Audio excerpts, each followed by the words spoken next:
Hello and welcome back to my channel. My name is Karen and today is another Nonfiction Friday video. Today I'm sharing my top 5 nonfiction books, and these are in no particular order. I really love these books all equally and I just thought they were all amazing. This list is kind of a mixture of memoirs and history and first eyewitness accounts, and I really like those kind of books, and I'm here to share those with you today.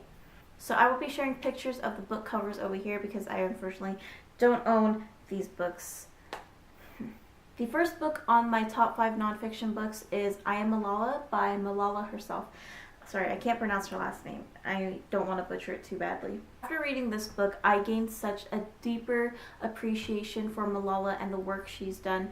Out of everything she's experienced, she still remains very peaceful and she appreciates the world around her, and I wish I could be like that and very calm and accepting towards others, because that is what she is, and I really do look up to Malala now. Book number 2 on my top 5 list is Bad Feminist by Roxane Gay. I actually have the book on the shelf behind me, but it belongs to a friend of mine, and I still have yet to mail it out to you. I just thought this should be on the list because I am a child. I literally have my mom make me school lunch. I still don't even have my permit yet. I just want to remain a child forever, yet I want to grow up and learn more about the political world around me, and Bad Feminist was just a step towards learning more of what feminism is. Just reading into it is just really interesting, and I think Bad Feminist is just a step closer to getting there.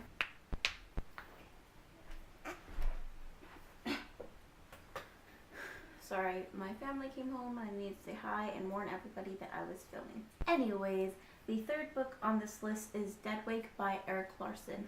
I read this book while I was learning about World War I in AP European History this past school year, and I'm so glad that I read it about that time. If you guys don't know, the Lusitania is a passenger ship that was headed from New York to Liverpool, England, I believe, during World War I, and it was unfortunately shot down by German U-boats. And this book is really amazing because it brings in different perspectives, and it talks about passengers that were infants and children, new mothers, rich people traveling across the sea, and then you go over and read about the captain and people in Washington DC, in New York, and also people in Europe. I can tell Erik Larson worked very, very hard on this book, and it was one of my favorites because it was really accessible, really easy to read, and it was so gripping. Deadweight is a really short book. I finished it really fast, and I believe anybody can read this book and learn a lot of history. Salt to the Sea is a little bit of hidden history, but it's not at the same time. You don't learn it in school, but this was always there, and it's a big thing that's part of history that you don't really learn all the time. So reading into it is great, and I love it. The fourth book on my list is Romantic Outlaws, The Extraordinary Lives of Mary Wollstonecraft and her daughter Mary Shelley. I love saying the entire title out loud. I don't know why, but it's really long. You guys can check out my little review on this book that I did a little while ago. Just to bring it all together, Mary Wollstonecraft was a, I believe, 18th century feminist during the Enlightenment, and her daughter is Mary Shelley, the author of Frankenstein. And this book alternates in between chapters of Wollstonecraft and Shelley, and you really learn the lives and how their lives are kind of parallel to each other. In all, it just brings together two lives. They don't know each other. Wollstonecraft unfortunately died maybe 2 weeks after Shelley was born, so they didn't know each other at all. But through this book, you really learn about both of the women and how they did both change history, and I really enjoy this book, and you all should go read it. Last but not least on this list is The Residence Inside the Private World of the White House by Kate Anderson Brower. It's all about the private work life and personal life of the workers in the White House. Prior to this book, I did not know that there are people who are in the White House longer than the president. The president is only in the White House for like 4 to 8 years. There are ushers and chefs and even florists who are in the White House for like 60 years or 3 generations. That is amazing.